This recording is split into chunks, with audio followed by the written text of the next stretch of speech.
Hair Days today. Students competed in the Hair Idol competition for some great prizes. Angel Shun took home the first prize, which included hairstyling products and tools. Chrissy Mueller shows us how stylists are helping communities. We all look at ourselves in the mirror every day, and when you're going through a tough time like that, I think it can really have so something as simple as looking at yourself in a completely different light and feeling beautiful from the outside can also help people feel beautiful from the inside too. The Spread the Love campaign sends newly graduated hairstylists across the country to volunteer in community. Hair Idol has the chance to join them. Stylists do more than just cut people's hair and color. They are there when you graduate, in your birthdays, and realize just how important they are to the community and how much they're there with their customers every step of the way. At Advanced Beauty College's competition, these students are learning how they can help out their community.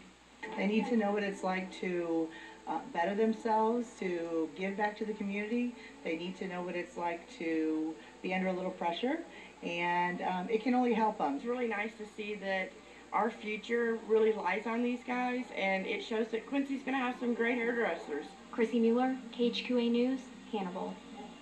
Right now, 6 recent cosmetology school graduates are in the Spread the Love campaign. They do everything from volunteer at women's shelters to motivate stylists in training.